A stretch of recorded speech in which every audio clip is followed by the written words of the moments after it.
la descente. Certains y ont construit leur plus beau succès, là où d'autres ont terriblement perdu toute chance de victoire, ont malheureusement mis fin à leur carrière, ou encore pire, tragiquement perdu la vie. Aïe aïe aïe, attention Philippe, le parapet! Au moins aussi importante que la montée qui l'a précédée ou celle qui va la suivre, la descente est un point clé du cyclisme qui oblige les coureurs à flirter avec les limites, à savoir prendre des risques et s'engager dans des virages à épingles, des courbes à l'aveugle et à des vitesses pouvant atteindre les 100 km à l'heure, le tout en équilibre sur un vélo, sur quelques tiges de carbone et deux roues fines de 30 mm à peine. Excessivement technique, ce domaine force chaque cycliste à une maîtrise parfaite de sa monture et à un sang-froid à toute épreuve. Il n'y a qu'à voir l'état de n'importe quel débutant sur un vélo lorsque les pourcentages les plus négatifs arrivent, impressionné par la vitesse et crispé sur ses freins alors qu'il dévale la pente 2 fois moins vite qu'un professionnel. Dans le peloton du Tour de France, vous pouvez tout perdre dans une descente si vous vous appelez Pierre Latour, Primož Roglič ou Félix Gall, poussé à la faute par certains des meilleurs vireurs du peloton comme Romain Bardet, Tom Pidcock ou Mathieu Van Der Poel par exemple. Les très bons descendeurs sont nombreux dans le monde du cyclisme et pourtant parmi eux un sort du lot. Un coureur qui n'est pas seulement bon en descente même s'il est principalement connu pour ça, un Slovène de 29 ans qui connaît tellement par cœur cet exercice qu'il en est arrivé à inventer des techniques reprises ensuite par l'ensemble du peloton ou encore à équiper son vélo d'un gadget qui lui permettra de remporter un monument du cyclisme. Cet homme, c'est Matej Mohoric. He's sitting on the top tube. I've never seen anything like it.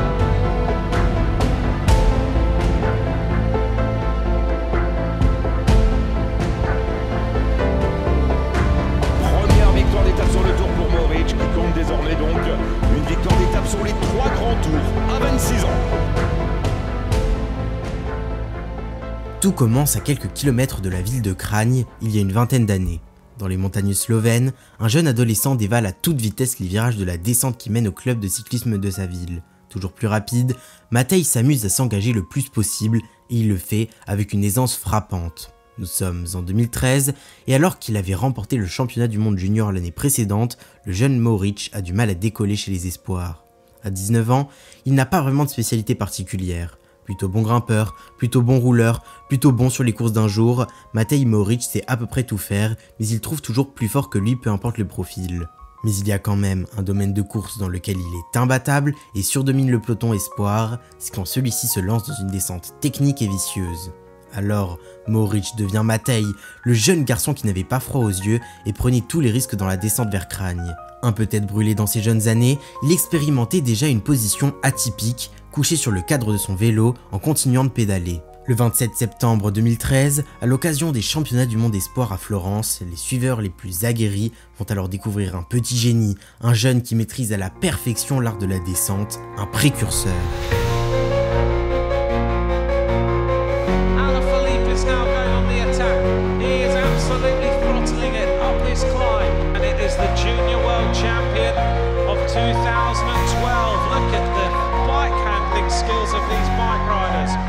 This is Matej Mohoric of Slovenia.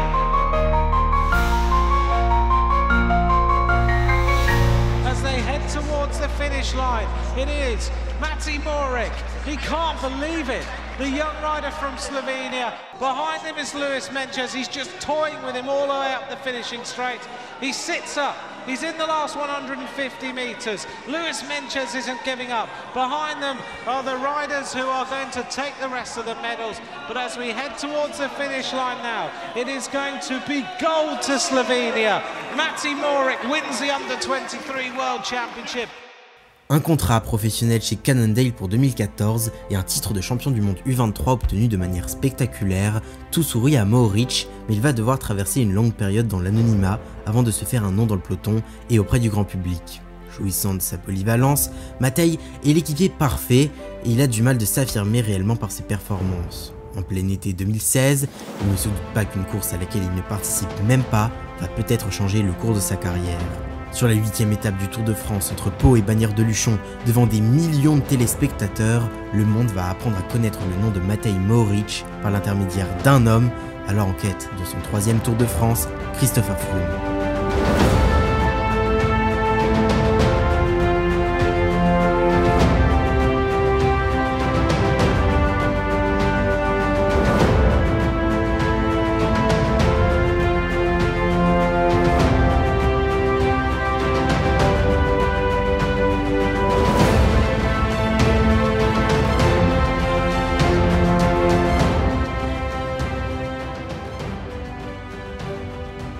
Chris Froome qui attaque dans la descente du col de Peyrossourde pour s'adjuger la victoire d'étape et le maillot jaune, et cette image du Britannique pédalant couché sur le tube horizontal de son cadre.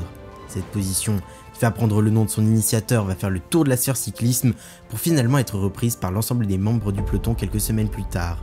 La position Mohoric est née. Brillant dans ses études d'ingénieur mécanique, Matej Mohoric a souvent mis à profit ses connaissances pour toujours repousser ses limites en descente. Bien qu'elle fut interdite par l'Union cycliste internationale début 2021, cette position aussi surnommée Super Tuck est un des fruits du cerveau génial de notre protagoniste. De nombreuses années plus tard, en 2022, il imaginera même un bouton lui permettant de régler la hauteur de sa selle en direct et par conséquent celle de son centre de gravité, un facteur clé d'une de ses plus belles victoires, mais on y reviendra plus tard. Après avoir longuement hésité entre études et carrière professionnelle, le Slovène remporte sa première victoire chez les pros sur le Tour of Hainan 2016, 3 mois après la descente de Chris Froome sur le Tour. Ce sera le premier de ses 25 succès en carrière, le suivant s'avérera d'autant plus marquant.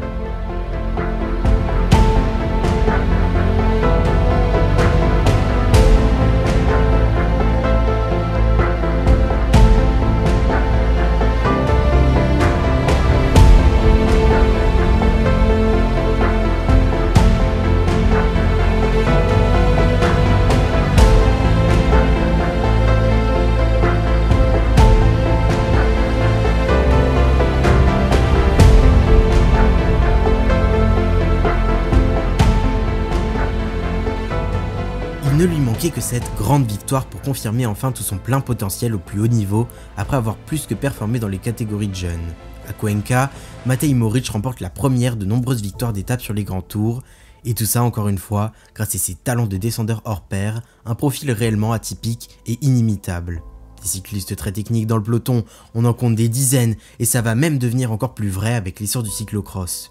Mais un coureur dont la principale source de victoire est son talent de descendeur, c'est vraiment hors du commun. Ce succès va même agir comme un déclic pour le bonhomme de 23 ans. En 2018, il rejoint sa nouvelle équipe, la Bahrain Merida, et sous les couleurs bahreïnies, il va encore plus façonner sa légende de meilleur descendeur du monde, voire même de l'histoire.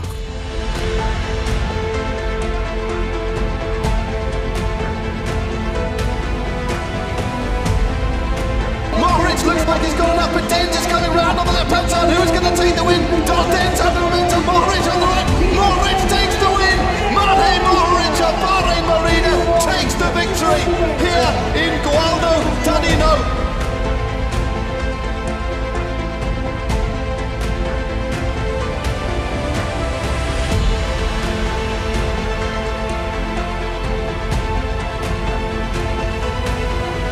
Explose dans le groupe de tête avec Matej Mohoric qui est bien le plus fort de cette échappée. C'est le plus fort, c'est le plus fort. Il veut en plus les points de la montagne, donc voilà, il s'est dégagé, c'est lui qui faisait le tempo depuis le début, les autres s'accrochaient dans sa roue. Première victoire d'étape sur le Tour pour Mohoric qui compte désormais donc une victoire d'étape sur les 3 grands tours à 26 ans.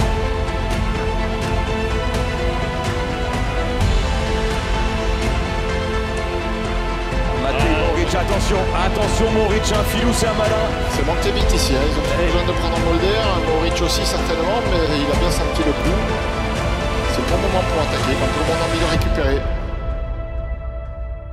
Cet homme indestructible, Matej Mohoric, l'ancien champion du monde junior, l'ancien champion du monde espoir, qui explose sur ce Tour de France à 27 ans. Le champion de Slovénie donc qui remporte sa deuxième étape, encore une étape marathon.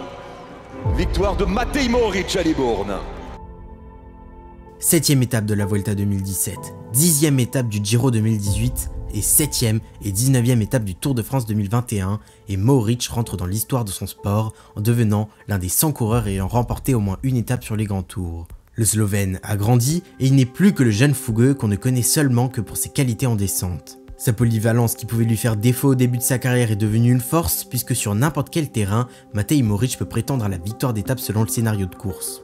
Après un Tour de France 2021 plus que réussi qui lui a permis d'entrer dans les annales au Creusot puis à Libourne, il ne lui en manque plus qu'une très belle qui viendrait couronner son palmarès, un monument du cyclisme, ces classiques d'un jour renommé et qui font rêver n'importe quel coureur. Au calendrier chaque année, elles sont au nombre de 5 et on va en parler dans l'ordre chronologique inversé pour finir avec celle qui nous intéresse le plus. Celle qui clôt la saison, c'est le Tour de Lombardie, la classique des feuilles mortes. Dans les montagnes qui entourent le lac de Côme, elle est dédiée aux grimpeurs et aux punchers, un profil peut-être trop difficile pour notre Slovène. On remonte ensuite à avril, avec la doyenne Liège-Bastogne-Liège, plus abordable et qui se démarque par la répétition des côtes dans les vallons ardennais. En grande forme, il pourrait prétendre à la victoire. En 2020 d'ailleurs, il termine 4ème dans le groupe des 5 hommes de tête, mais avec l'émergence des monstres Pogačar et Evenepoel, cela devient aussi compliqué pour Mohoric d'exister. Quelques semaines plus tôt encore, les deux monuments flandriens correspondent parfaitement à son profil. Endurant, technique, à l'aise sur les pavés, Matej Mohoric pèse souvent sur Paris-Roubaix et le Tour des Flandres en tant qu'acteur de la course, mais à nouveau, face à Mathieu Van Der Poel et Wout van Aert, difficile de rivaliser. Enfin, le premier monument de l'année, le plus ouvert sans aucun doute avec un vainqueur inédit chaque saison depuis 2010, la Primavera, qui lance la saison des classiques printanières, Milan-San Remo. On l'a qualifié souvent de classique des sprinteurs en raison de son profil plutôt plat, mais quand Matej prend le départ de la course en 2022, cela fait 6 ans qu'un homme rapide n'a plus levé les bras sur la mythique Via Roma. Pour cause, une course de plus en plus débridée dans la montée finale, le Poggio di San Remo. Avec ses 3,5 km à 4% de moyenne, on ne peut pas dire que c'est une montée difficile, mais elle se court à bloc pendant 5 minutes à 110% pour tenir les roues des coureurs qui attaquent, et tout ça après presque 300 km de course. Si vous passez son sommet en solitaire avec une dizaine de secondes, vos chances de victoire à San Remo 6 km plus bas sont réelles. Un seul obstacle à franchir alors, l'une des descentes les plus techniques, les plus connues et décisives de l'année. Quand Matej Mohoric s'engage dans la descente à moins de 5 secondes du quatuor de tête, il sait très bien ce qu'il lui reste à faire. Dans le bus Bahrain Victorious, tout le monde retient son souffle. Mohoric qui va attaquer dans la descente, j'ai l'impression. Il va faire la descente, il peut arriver en bas de la descente avec 7 ou 8 secondes.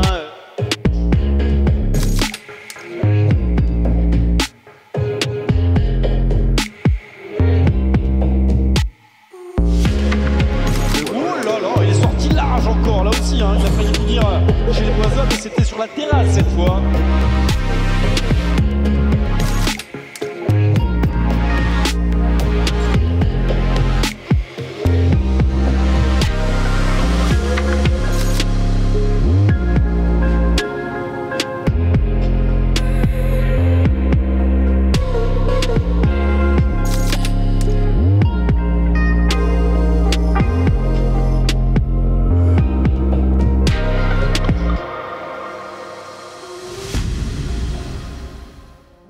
Il l'a fait.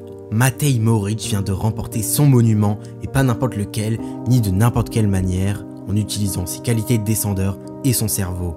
Personne ne l'avait remarqué avant la course, mais son vélo était équipé d'une tige de selle très spéciale, puisque le Slovène pouvait régler en direct depuis son guidon la hauteur de celle-ci, et donc régler la hauteur de son centre de gravité à chaque instant, un facteur bien sûr très important pour avoir l'équilibre parfait dans chaque virage. Chaque courbe, il est à la limite, manque presque de finir dans le décor, mais la limite, il ne fait que l'effleurer, la câliner et ne la franchira jamais.